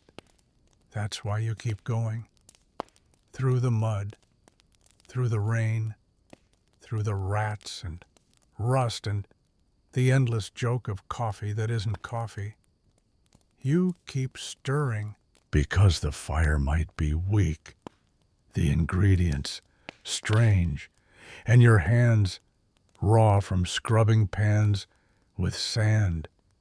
But when someone closes their eyes over a spoonful of stew and breathes in like it matters, you've won something. It's not a medal, but it's more real. The fire dies down again. You feed it scraps. McCready hums some tune from back home. You don't recognize it. You hum anyway. Because this is life now. A kitchen made of canvas and soot. A stove fueled by stubbornness. And meals that taste, if not like peace, then like the memory of it. You've started talking to the pots, not in a weird way. Okay, maybe in a weird way. But after weeks of coaxing meals out of the same dented, scorched, personality-filled cookware, you start assigning blame and praise. The big stew pot.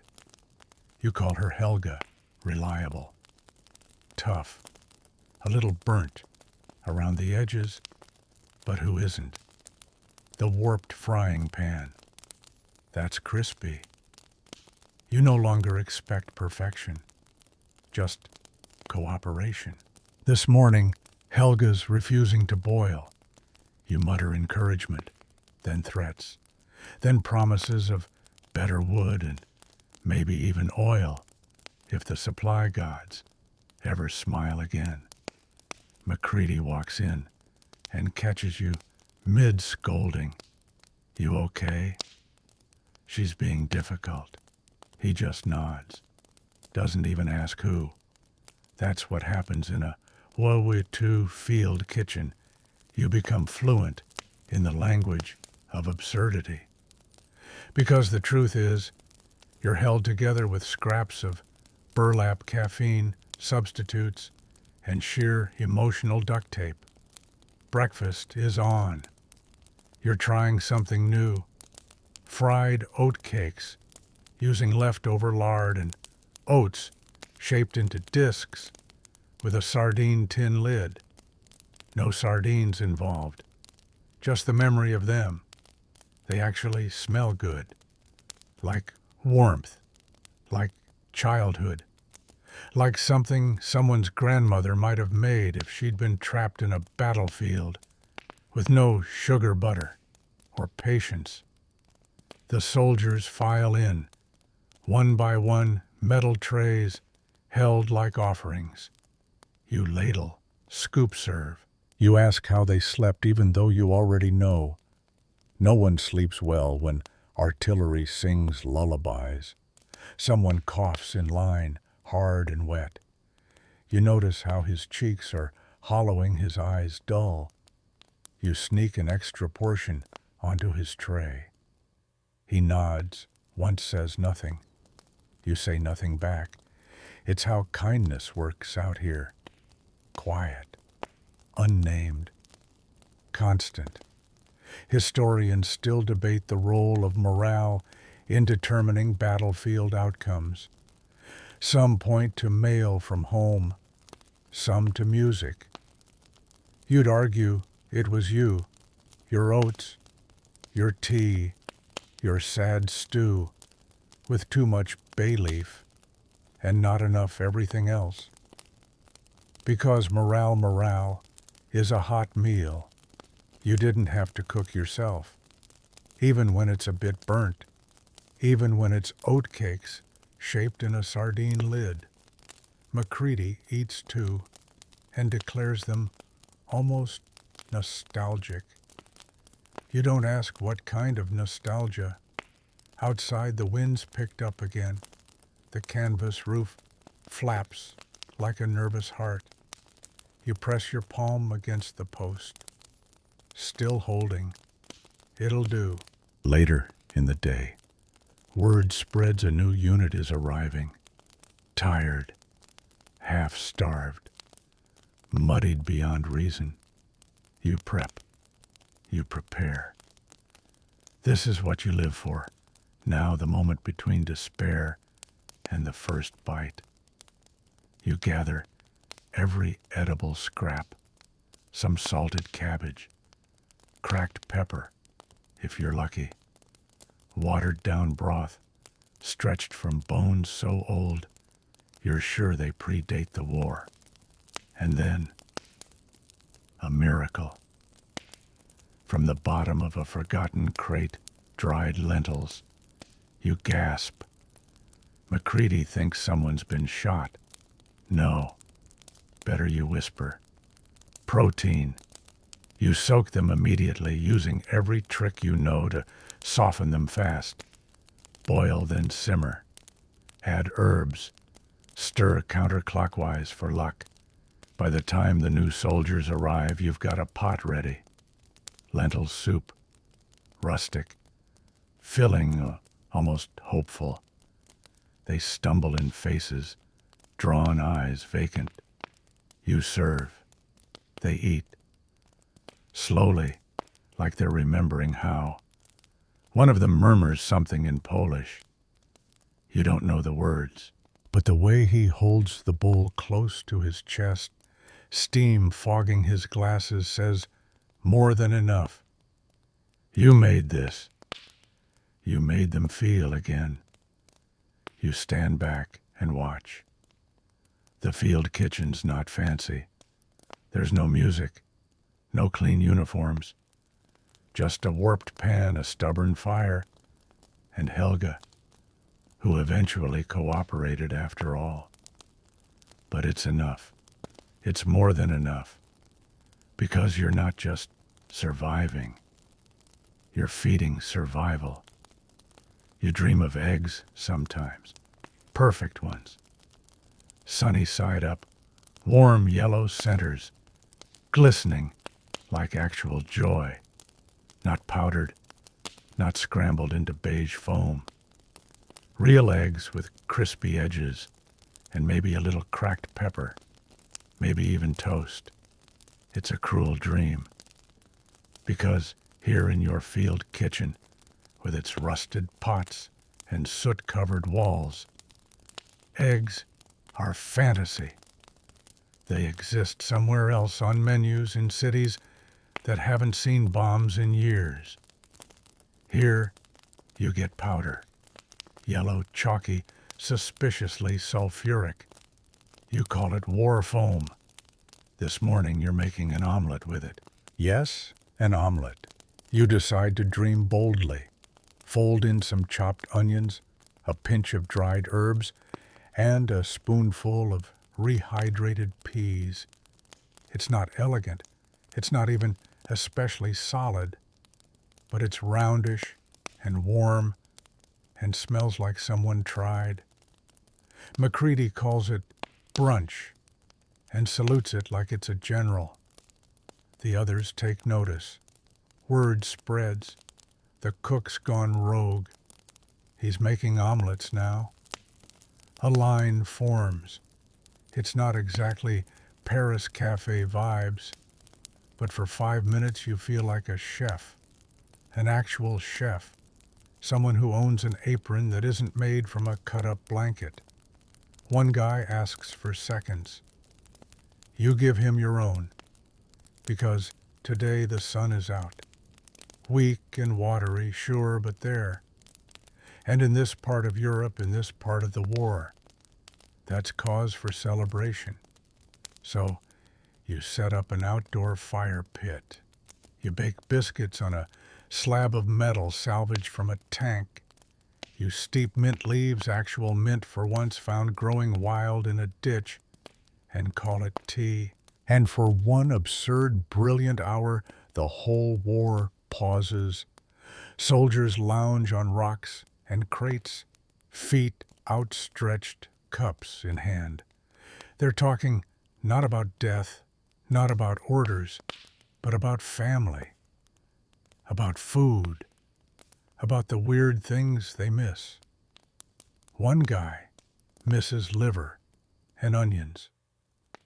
Another misses overcooked spaghetti.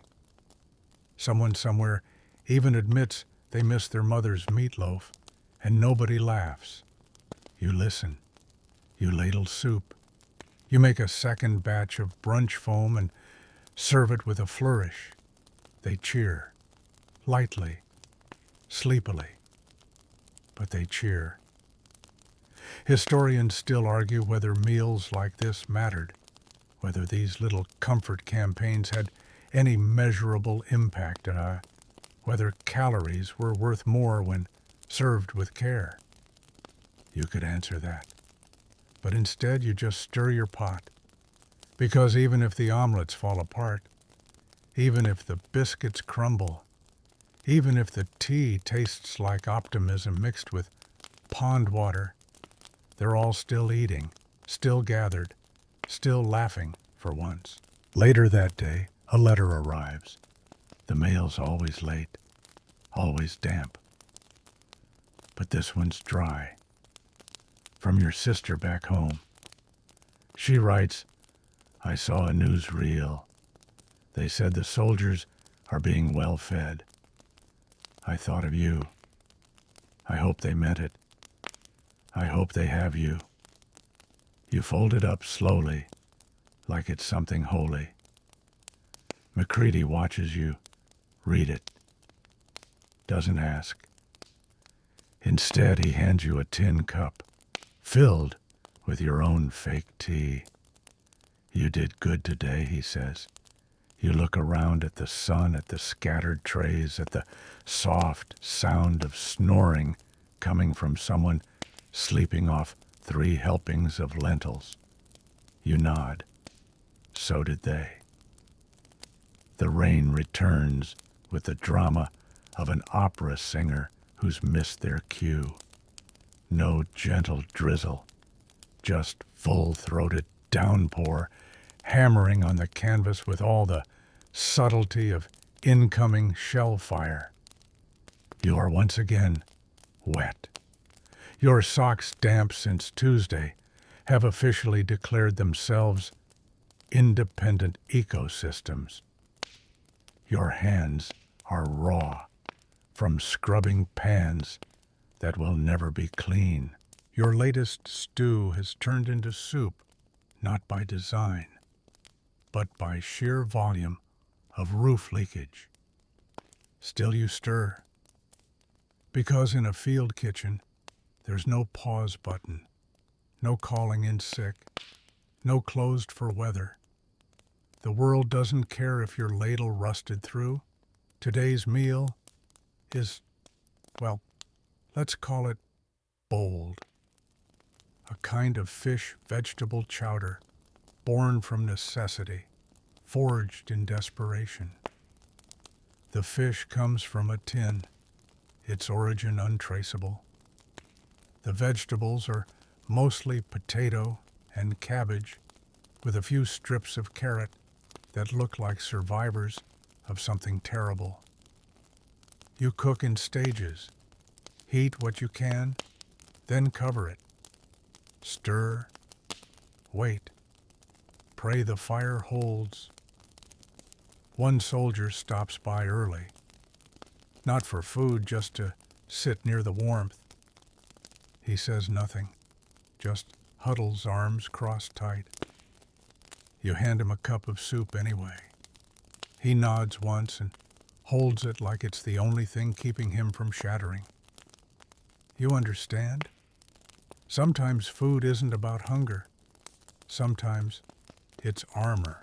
A hot bowl of anything can be a shield against the cold outside and the colder inside. The rest of the crew drips in shivering. They smell like mud and metal. You serve fast. No banter.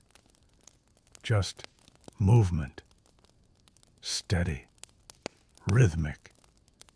And then a noise. Small. Metallic.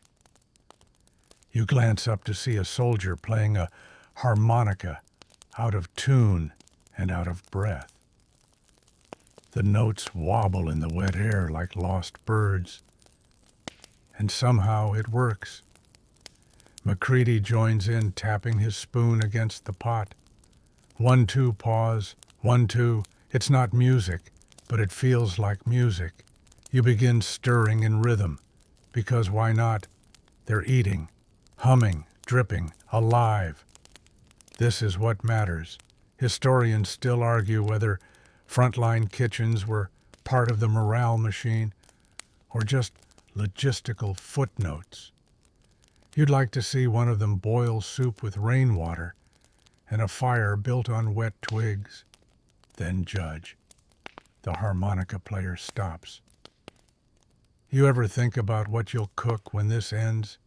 You blink. No one talks about after, but you answer. Something with real butter, you say. And eggs. Maybe a cake. Chocolate cake, someone asks, hopeful. No, you say. A reckless cake. Big, stupid, full of sugar. Something that makes no sense, except for joy. They laugh. A low, tired, genuine laugh. And for a second, the war blinks out. You're in a kitchen that doesn't leak. Your pots shine. Your socks are dry. The cake is stupidly large and you serve it with both hands. And it's enough to keep you stirring, even as the storm rages, even as your fire dims again and the harmonica player misses his final note. You keep stirring, because this is what cooks do. In castles, in trenches, in dripping field tents, under angry skies. They feed, they warm, they hope quietly with every bowl. It's inventory day, not the glamorous kind where you count golden coins and polish antique goblets. No, this is the kind of inventory where you crouch on aching knees, drag half-rotten crates out from under canvas tables, and pray you don't find anything moving that shouldn't be. You tally cans with peeling labels, bags of flour that feel suspiciously light, and one large tin marked meat, complete with a question mark. You stare at it for a while. The tin stares back. You leave it alone. The flour's low, the salt's clumping. The bay leaves have gone missing entirely, likely stolen by McCready for some strange ritual or elaborate prank. You're down to your last half brick of instant coffee, and morale is starting to mirror it, brittle dark, and likely to dissolve under pressure. You build a list, pencil on damp paper, ink smudges, numbers slide sideways.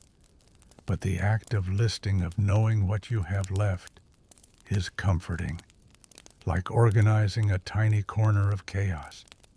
Meanwhile, someone's hurt. You hear it in the shouting. A stretcher appears, near the edge of camp, carried quickly, but not panicked. Blood on a bandage. A groan.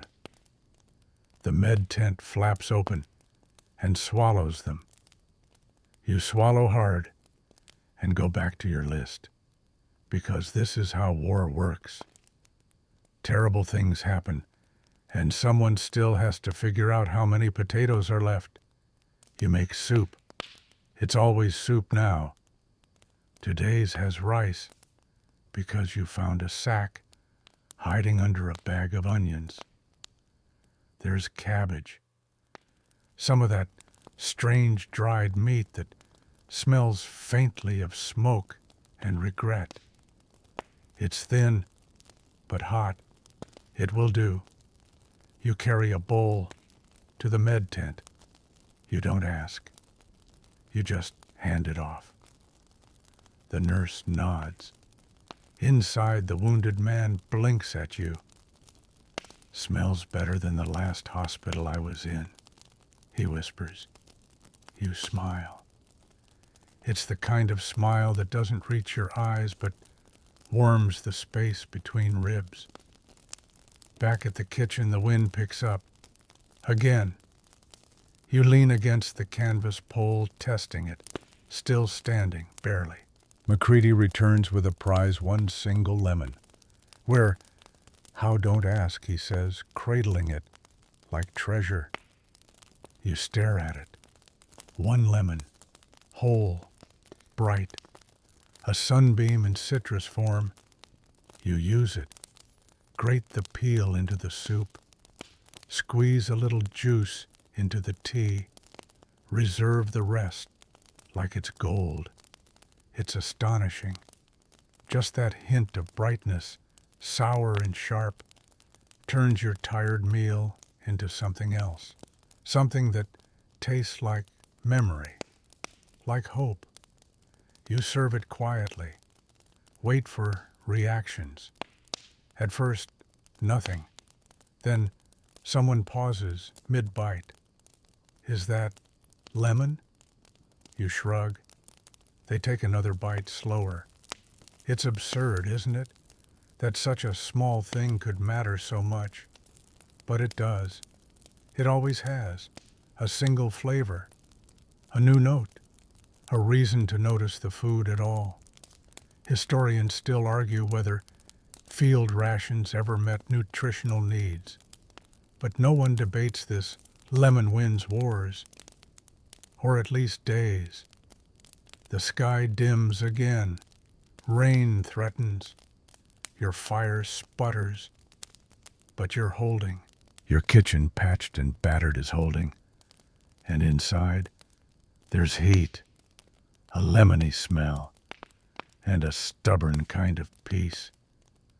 You rest your ladle on the table. You're tired. Not the kind of tired that sleep fixes, but the kind that comes from carrying things quietly. Bowls, pans, grief. But you're still here, still stirring, still feeding, and for now that's enough. You wake before the light. It's not habit anymore. It's instinct. The way birds know when to migrate. Or how some part of you can hear the whisper of cold creeping into the canvas long before your skin registers it. You're up. The fire isn't, but you are. You coax it gently, adding dry shavings and blowing like you're breathing life into an old friend.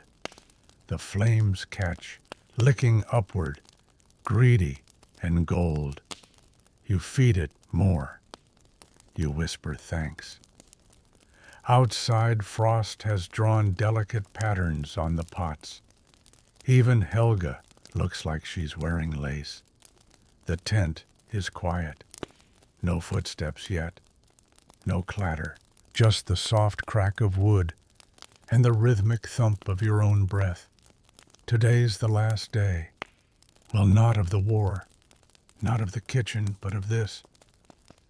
This little stretch of frozen earth, this camp, this field kitchen you've held together with spit rags and conviction. Orders came through last night. The unit moves tomorrow. You pack up. Move forward. Different terrain, different tent, new chaos. It's a strange feeling, knowing you'll leave behind this patch of soil, this patchwork stove, the soot stains and the carved initials on the table leg, your battlefield cafe, your temporary home. You cook something special. It's still soup. Of course it is. But you've saved bits here and there, half a carrot, a pinch of paprika from McCready's secret stash, a few dried beans you found in your coat pocket, like a bizarre form of luck. You make it hearty, thick. You even toast the bread over open flame, just enough to crisp. The smell fills the tent like a farewell hug. One by one they arrive. No one mentions the move. No one says goodbye. They just eat quietly with that same meditative focus you've come to know so well. Someone raises a mug in your direction. To the cook, they say. A few nod. Someone adds, to keeping us warm. You don't answer. You just ladle more into their bowls. Because that's what you've always done. The war doesn't pause. Neither do you. Later, McCready hands you something. Wrapped in oilcloth. Folded small. It's a spoon. Not yours. Not standard issue. Handmade. The handle is carved crudely, but unmistakably, into a crooked little ladle with wings. You earned it, he says. Some angels use fire and onions. You don't cry. Not quite, but your throat tightens. You fold it into your pocket. The kitchen comes down that afternoon. The poles creak. The canvas is pulled. The fire dies with a final hiss. Ashes scatter like tired birds. You pack the pots. Helga last.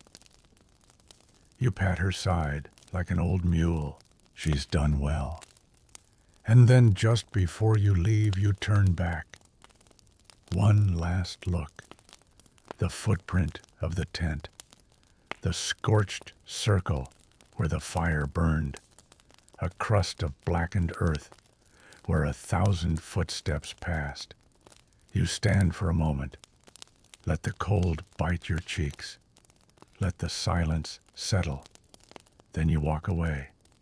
Not fast, not slow, just steady. Because you have new mouths to feed, new fires to build. And in this strange, scattered world, you've found your place. It's not glory, it's not history books, but it's real. You were the warmth. You were the pause. You were the comfort in the chaos. And maybe, just maybe, when this is all over, someone will remember the taste of that soup, or that toasted bread, or the lemon tea you somehow made in the middle of nowhere. And they'll smile, because for one day, just one, they felt human again. Because of you.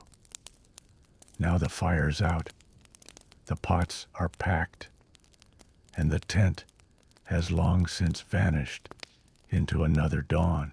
But if you close your eyes, really listen, you can still hear the quiet clink of a ladle against metal, the hush of steam rising, the slow, deliberate rhythm of someone stirring, not rushed, not loud, just present, the kind of presence that holds the weight of tired soldiers and colder nights.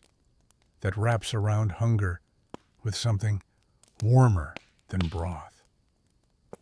That says, without words, you're not alone.